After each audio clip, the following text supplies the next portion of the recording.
100 years ago, the most powerful nation on the earth issued a declaration called the Balfour Declaration. And 1 month after the Balfour Declaration, Jehovah, the Elohim of Israel, gave the British victory in Jerusalem. It only took 1 day to do so, thereby freeing Jerusalem of 400 years of Ottoman rule. And of course,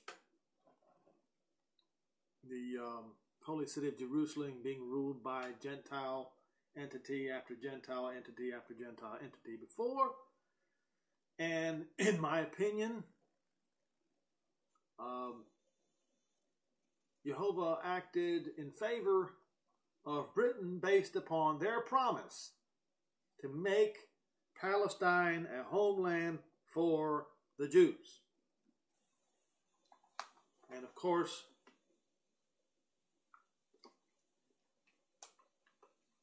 only a few years later, here comes World War II.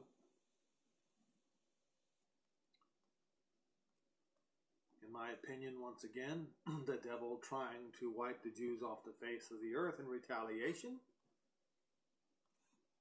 And then, but before that, in 1922, just a few years later, the British, among other nations, renege on the Balfour Declaration. They took land that was promised to the Jews and gave it to the Arabs. Then in 1949, the UN did the same thing again. Took even more land away from the Jews. And I've gone over this many, many times. You would think that that the world would learn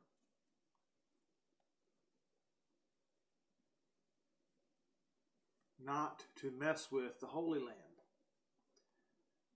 And so today is being declared the 100th year anniversary of the Balfour Declaration. And I'm reading an article on Debcafile, and what we have here, this article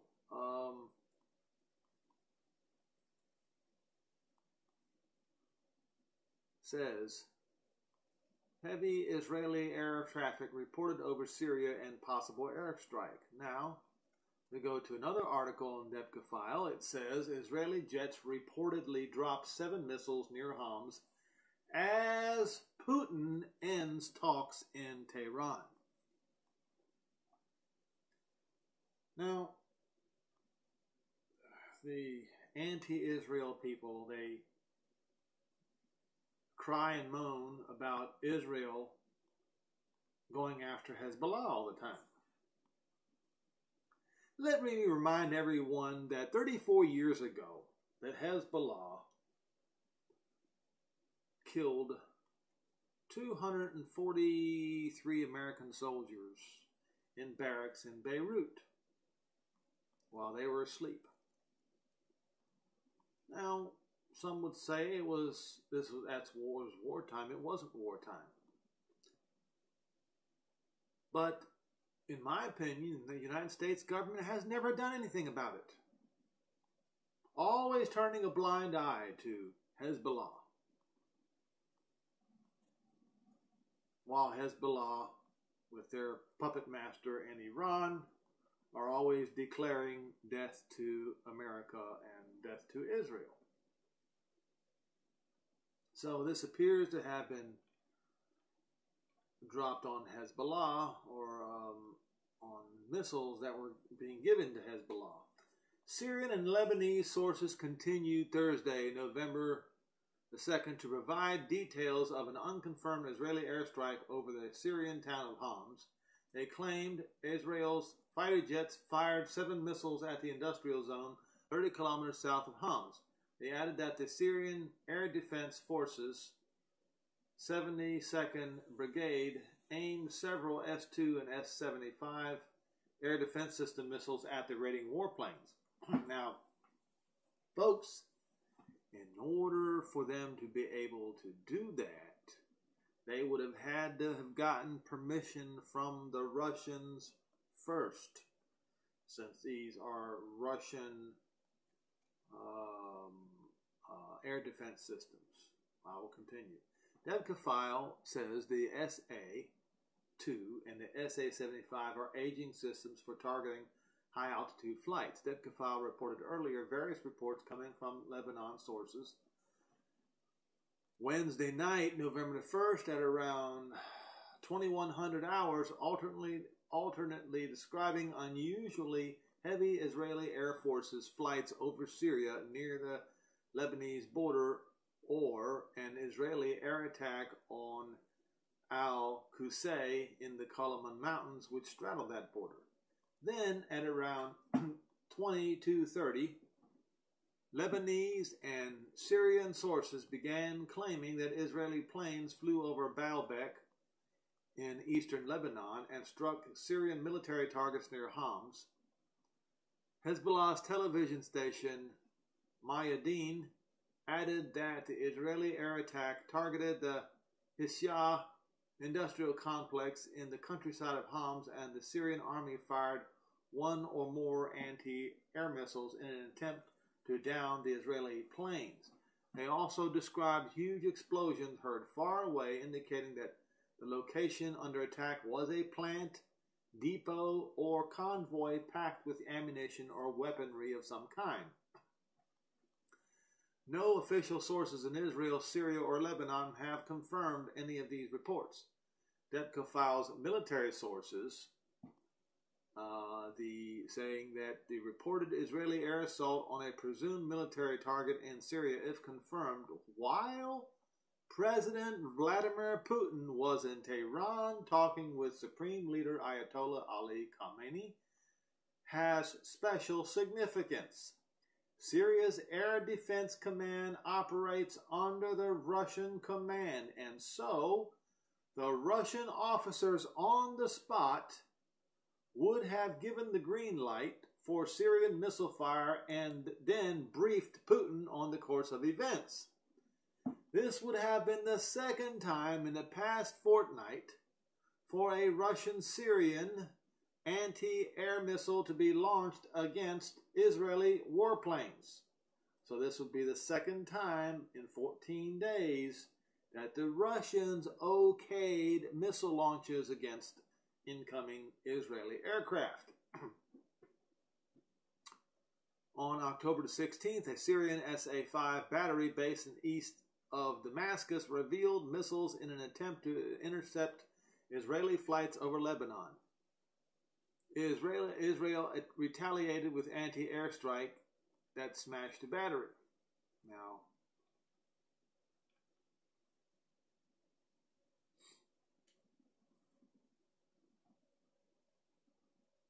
my point is that the United States has never had the guts to deal with Hezbollah after what Hezbollah did to the United States. And yet the world is trying to stop Israel, trying to shrink Israel, trying to violate the promise that they made to Jehovah, the Holy One of Israel.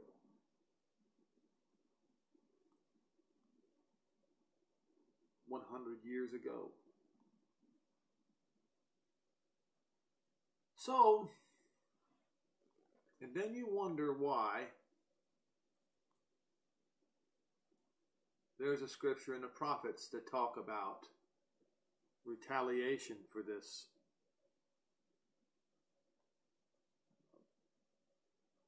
reneging, violating the Holy Covenant, or I should say, the everlasting covenant.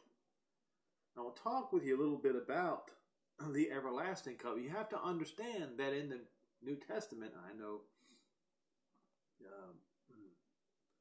those who only subscribe to the Torah are not going to hear what I have to say in what I'm about to say. You see, the law was temporary. The law, as the Torah people understand it, was temporary. So a new, everlasting one for Israel, an everlasting covenant for Israel, would be instituted. The old covenant was temporary. The new covenant for Israel would be permanent.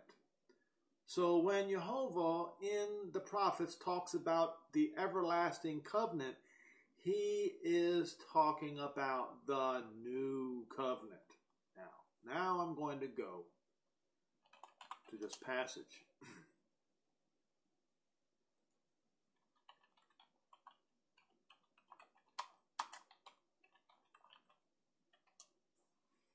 Oh, come on.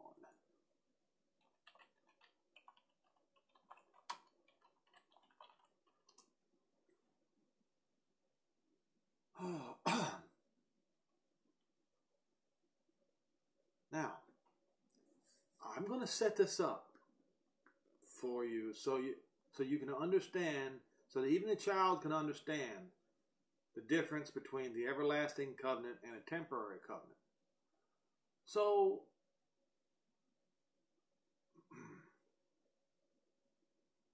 where do I start? I will start in Genesis 17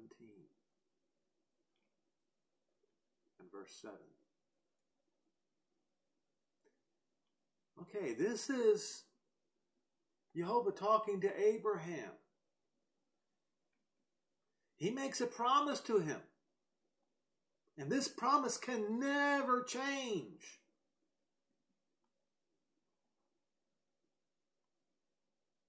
We'll start in verse 6. And I will make you exceedingly fruitful, and I will make nations out of you, and kings shall come out of you. And I will establish my covenant between me and you and your seed after you in their generations for an everlasting covenant, to be an Elohim unto you and to your seed after you.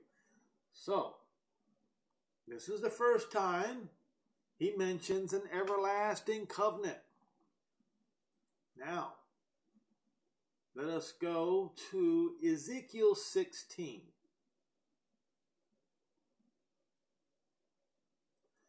And so Ezekiel 16 points out the difference between the old covenant and the everlasting covenant. In one verse, verse 60. Please, you Torah readers, please read this. It is in the prophets. Nevertheless, I will establish my covenant with you in the days of your youth. And I will establish unto you an everlasting covenant.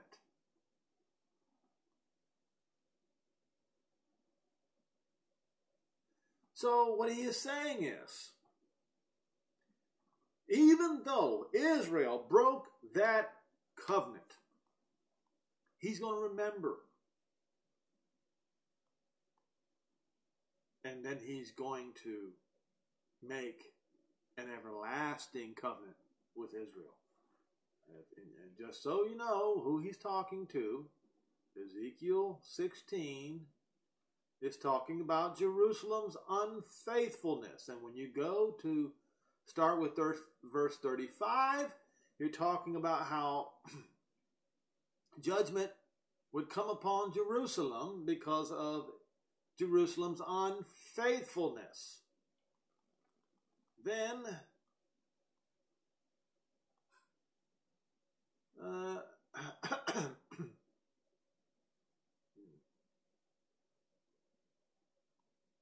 then in verse 59,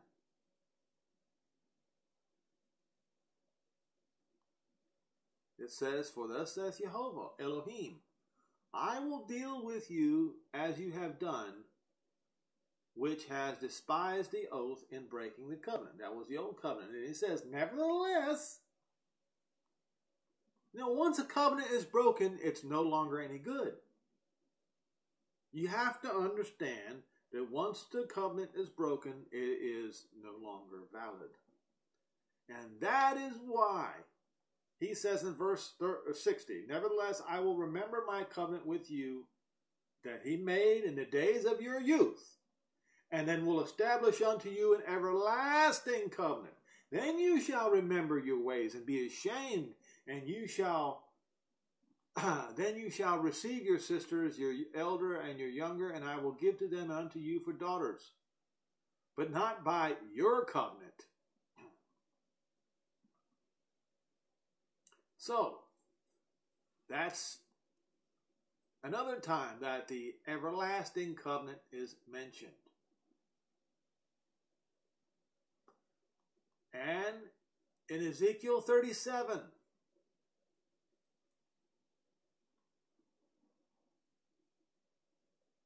and this particular passage is the one that many Protestants are saying this is the covenant of false peace. And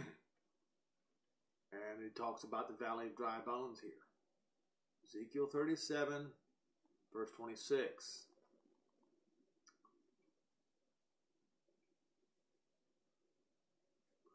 Moreover, I will make a covenant of peace with them, and it shall be an everlasting covenant with them. And I will place them, and in other words, bring them back. So part of the everlasting covenant, the new covenant is to bring them back, to place them back in their own land. That's a part of the covenant. And that is the covenant that the Christian world today absolutely rejects, along with the Muslim world. They reject the idea of bringing all Israel back into the Holy Land, into their place where they belong. If they actually believed in the everlasting covenant, they would make sure that there would be enough land in the Middle East for all the Jews and everyone who is of Israel. And they would pay for the tickets, the airplane tickets, to bring them over. They would. I will continue.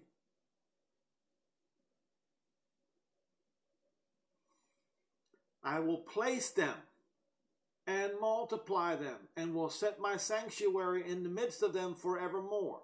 So the everlasting covenant means that he's coming, Jehovah, the Holy One of Israel, our Father in heaven, is coming down to the earth and place his sanctuary in the middle of Israel, and he will be there forevermore.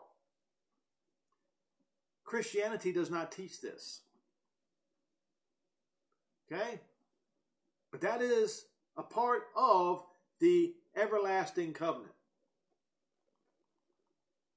My tabernacle also shall be with them, and I will be their Elohim, and they shall be my people.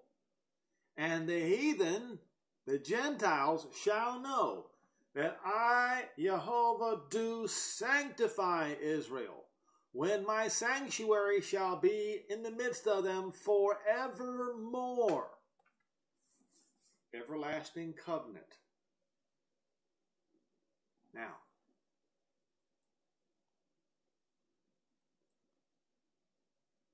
again, as I say, the covenant of peace that the many Christians today so despise. Jeremiah, did I cover it? Okay, let's go to Jeremiah now. Jeremiah 30 and verse 40.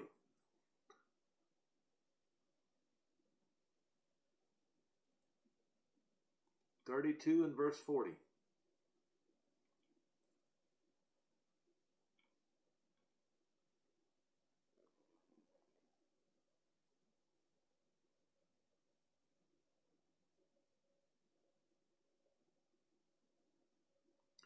We'll start in verse 36. And now therefore, thus saith Jehovah, the Elohim of Israel concerning this city, whereof you say it shall be delivered into the hand of the king of Babylon by the sword and by the famine and by the pestilence. Behold, I will gather them out of all countries where I have driven them in my anger and in my fury and in my great wrath, and I will bring them again into this place, and I will cause them to dwell safely. And they shall be my people, and I will be their Elohim, and I will give them one heart and one way, that they may fear me forever, for the good of them and for their children after them. And I will make an everlasting covenant with them, and I will not turn away from them to do them good. But I will put my fear in their hearts, and they shall not depart from me. Yes, I will rejoice over them to do good, or to do them good, and I will plant them. Same words that was written in Ezekiel. This is a part of the new covenant, the holy covenant, the everlasting covenant. He is going to plant them back in their own land.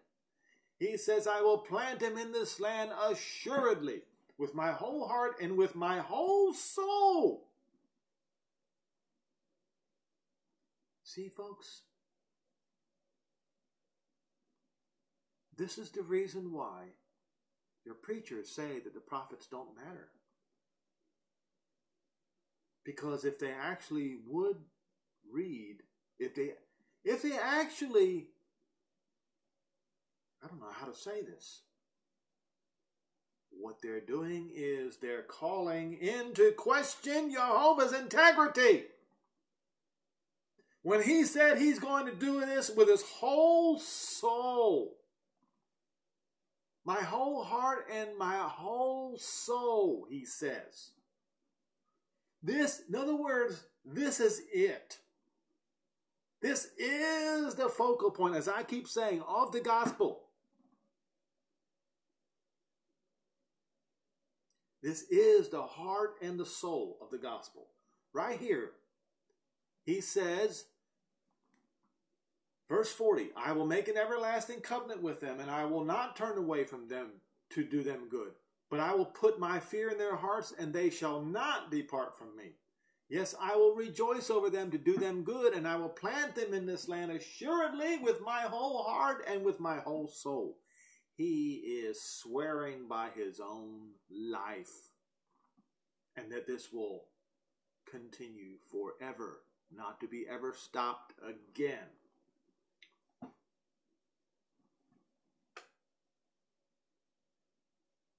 For thus saith Jehovah, just as I have brought all this great evil upon this people, so will I bring upon them all the good that I have promised.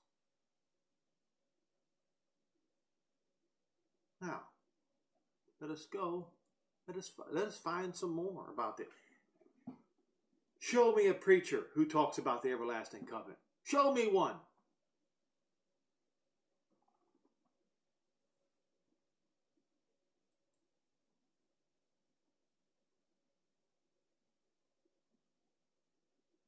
Let's go to,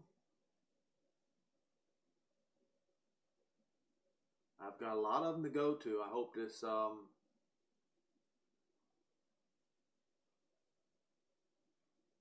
there's enough room on this video for it. Isaiah 55. Ho everyone, verse 1, ho everyone that thirsts, come you to the waters, him that has no money, come you buy and eat. Yes, come buy wine and milk without money, without price. Why do you spend money for that which is not bread, and your labor for that which satisfies not? Hearken diligently unto me, and eat you that which is good, and let your soul delight itself in fatness. Incline your ear, come to me, hear, and your soul shall live. For I will. And so you hear all these preachers. They love to go to Isaiah 55 verses 1 and 2, but they won't go to verse 3. I will make an everlasting covenant with you, even the sure mercies of David.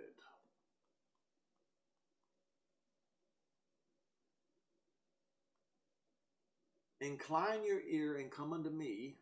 Oh, I've just read that. Behold, I have given him for a witness. Who? David. To the people. A leader and a command to the people. Behold, you shall call a nation that you know not, and nations that knew not you shall run unto you, because Jehovah your Elohim, and for the Holy One of Israel, for he has glorified you. He's talking about the son of David. There will be also many Gentiles that will run to him. But unfortunately, majority of Gentile nations will reject him.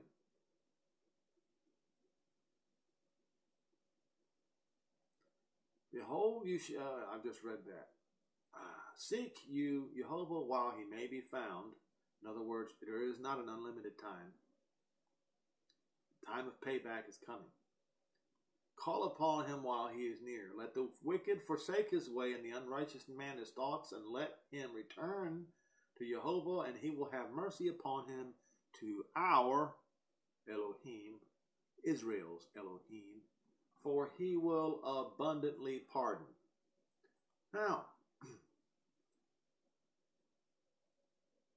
let us go to, since he talked about the sure mercies of David, let us go to the words of David.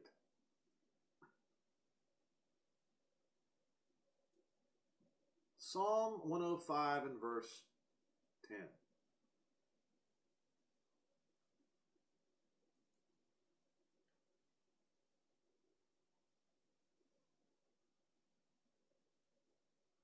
Okay. Start in verse 8. He has remembered his covenant forever, the word which he commanded to 1,000 generations, the covenant which he made with Abraham, and with Isaac. What covenant was that? The everlasting covenant. And confirmed the same to Jacob for a statute, and to Israel for an everlasting covenant, saying to you, I will give the land of Canaan, the lot of your inheritance. Okay. So, David mentioned this.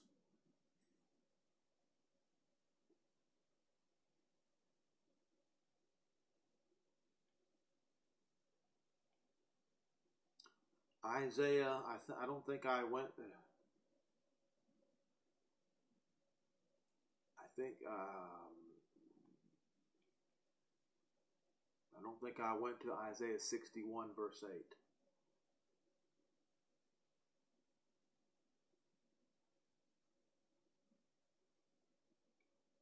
So I will go there, and then I will go to the other one in Isaiah.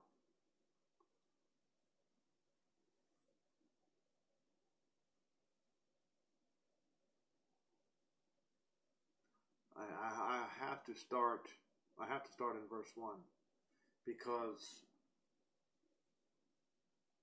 you see, the everlasting covenant begins with the year of Jehovah's favor.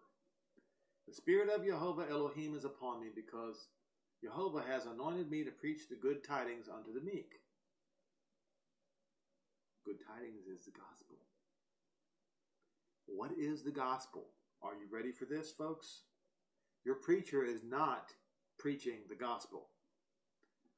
He has sent me to bind up the brokenhearted, to proclaim liberty to the captives, and opening of the prison to them that are bound, to proclaim the acceptable year of Jehovah, and the day of vengeance for our Elohim, to comfort all that mourn. And the preacher will stop right there. To appoint unto them that mourn in Zion. Now we are starting to name locations, folks.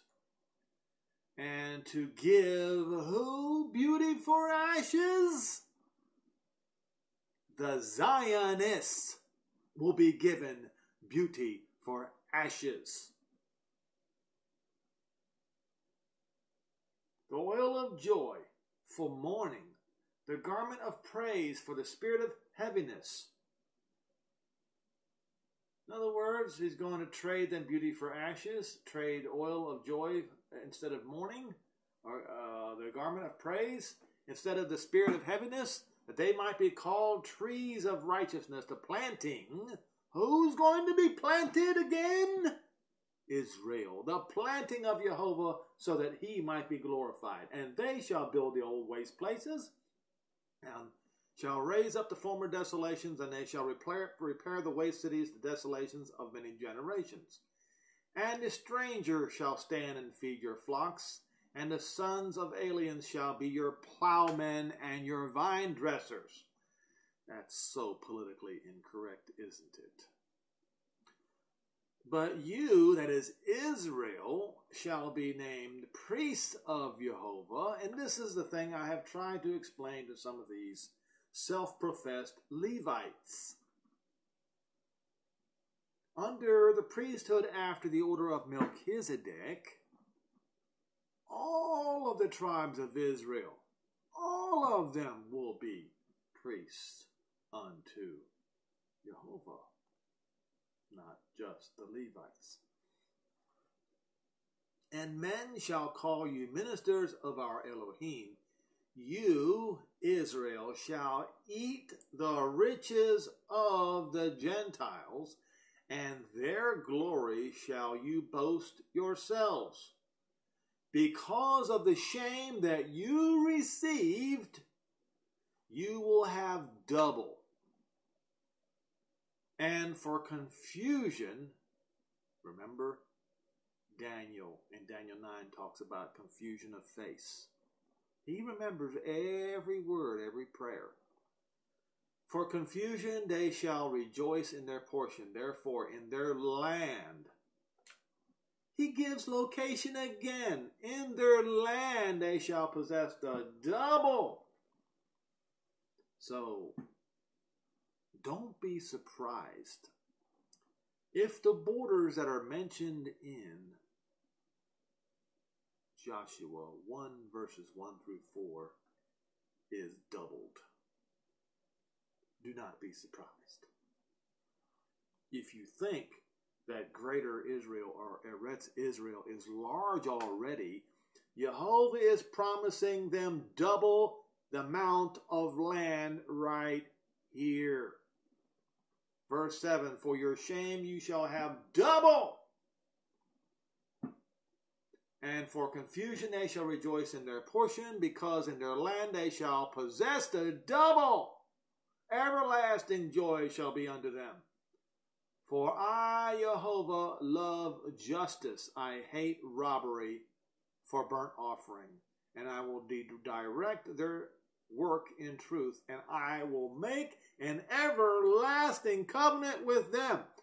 So doubling their land size that was promised in Joshua 1 verse 4 is a part of the everlasting covenant. And now, folks, I'm going to go straight to the reason for his anger upon the Gentiles. Because as I have shown you, or as Jehovah has shown you in the prophets, that land portion that rightfully belonged to Israel was a part of the everlasting covenant. And to deny Israel their land is a violation of the everlasting covenant. And you know now why the Balfour Declaration was so important, because it made that promise. It made the promise that Palestine belonged to the Jews. And so Jehovah answered the British with victory. And then the reneging began. Over and over and over again.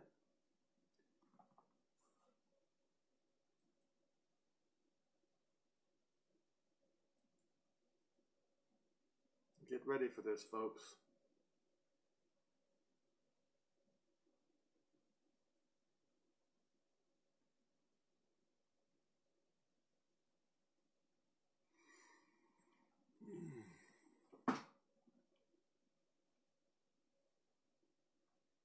Now I have to find it.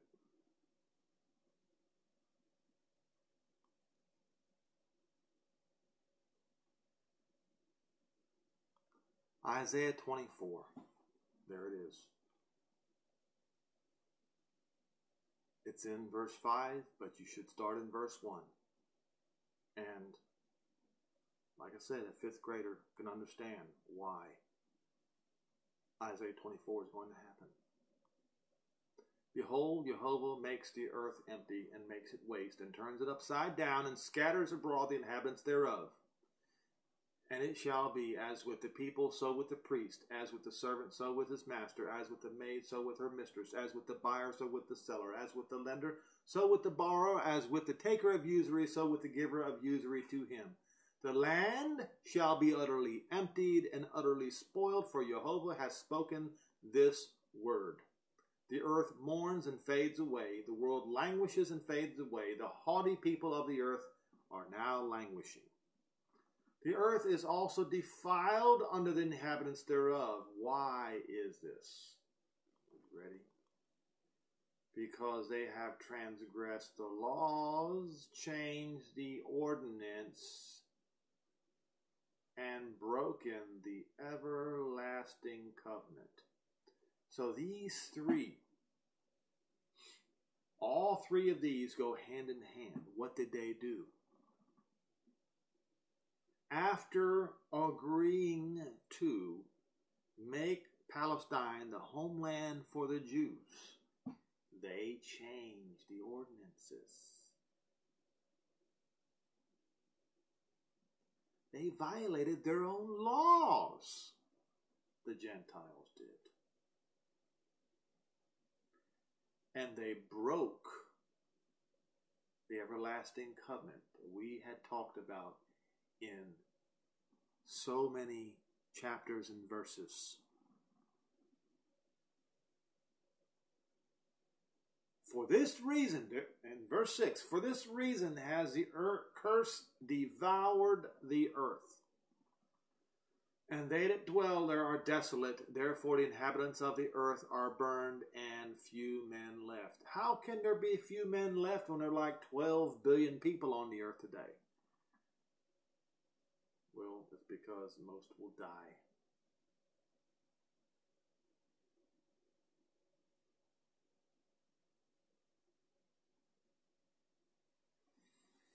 The new wine mourns, the vine languishes, and all the merry-hearted do sigh. The mirth of tabrets ceases.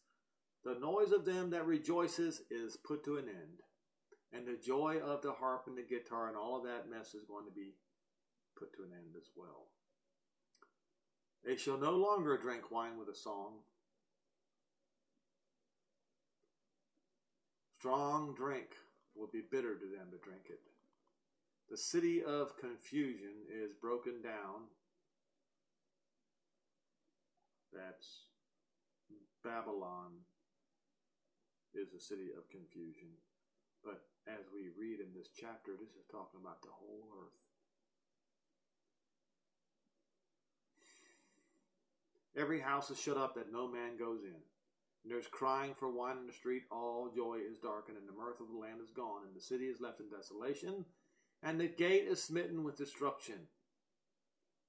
When thus it shall be in the midst of the land among the people, there shall be as a shaking of an olive tree, and when the gleaning of the grapes is done. And we read about that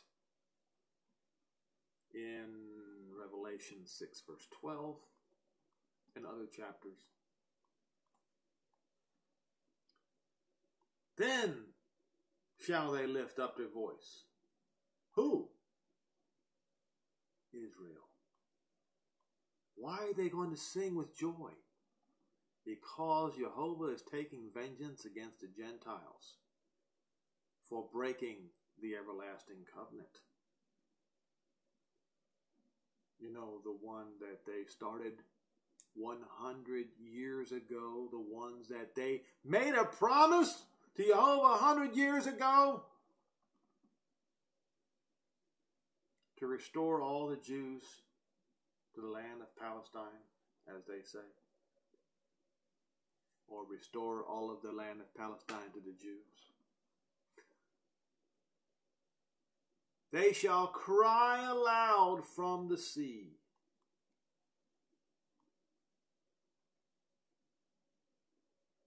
And so the prophet, he's seeing this in a vision, and he says, why are you glorifying Jehovah in the fires? Well, I know the answer to that. It's Shadrach, Meshach, and Abednego. Remember how they were thrown in the fire by the king of Babylon, the king of the city of confusion, and how Jehovah came and spared them so that not one flame of fire singed upon them? So shall it be with all Israel who are scattered out in the Mediterranean Sea and beyond. Why do you glorify Jehovah in the fires, even the name of Jehovah, Elohim of Israel, in the coastlands of the sea? What are you doing out there? What are you doing out there, he's saying. Come in. From the uttermost parts of the earth. So now we're not talking about the Mediterranean Sea anymore. Now we are talking about the furthest reaches of the earth, beyond the Mediterranean Sea. From the uttermost parts of the earth we have heard songs, even glory in the righteousness. But I, Isaiah, said, my leanness, woe unto me. The treacherous dealers have dealt treacherously. Yes, the treacherous dealers have dealt very treacherously. Yes, the British, the Europeans, and even the Americans have dealt very, very treacherously. When I say Americans, I'm talking about the government.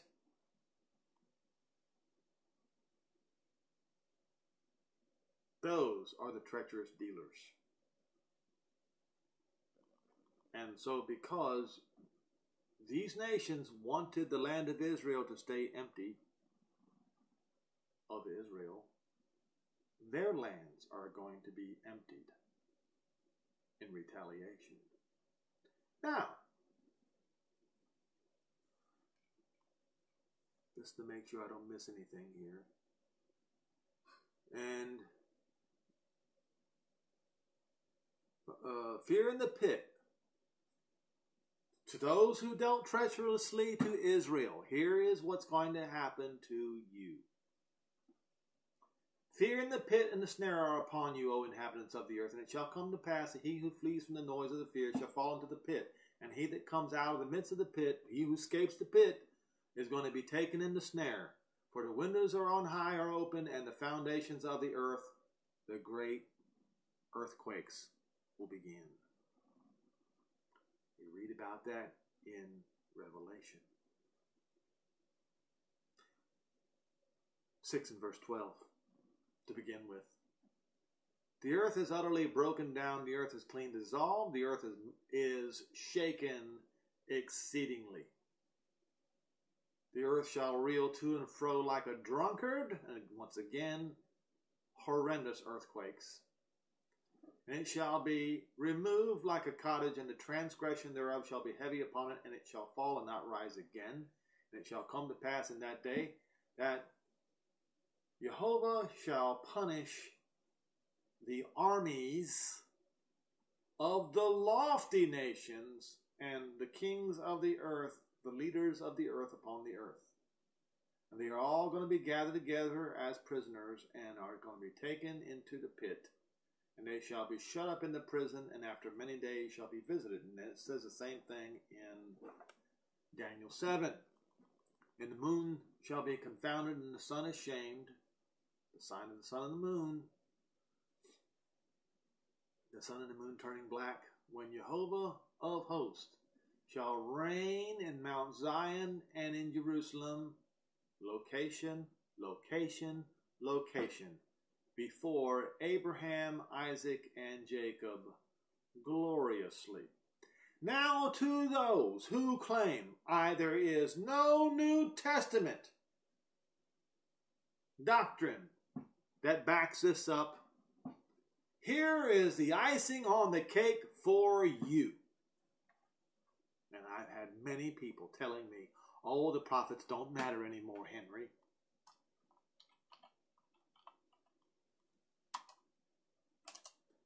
Hebrews 8. We'll start in verse 7 and 4. And if that first covenant had been faultless, there should be no place had been set for the second. For finding fault with them, Israel, he said, Behold, the days come, saith Jehovah, that I will make a new covenant with the house of Israel and with the house of Judah, not according to the covenant that I made with their fathers in the day when I took them by the hand to lead them out of the land of Egypt, because they didn't continue in my covenant, and then I regarded them not.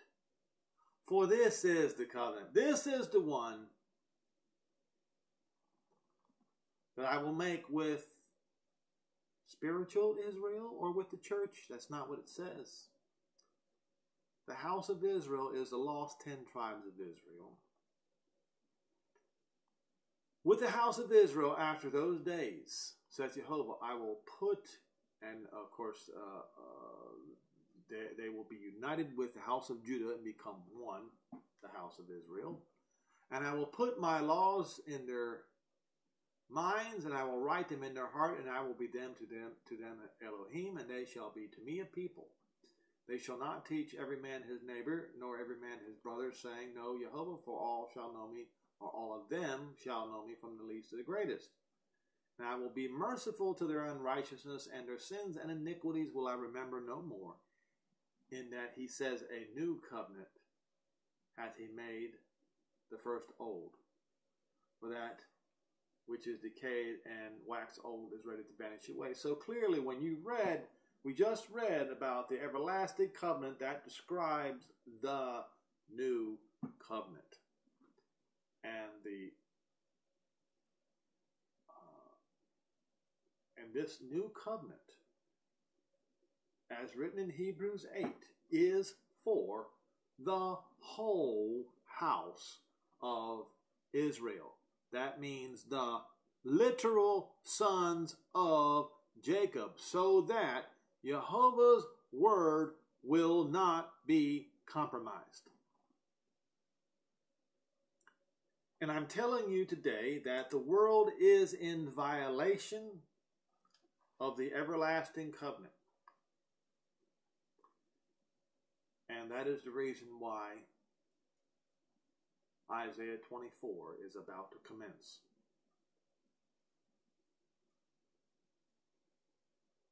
As I said, this is so easy to understand that a fifth grader can understand it. So when your seminary-educated preachers can't understand it, you should know that something is terribly amiss about them. They are also in violation of the everlasting covenant. Do not commune with those people who teach against the everlasting covenant of Israel.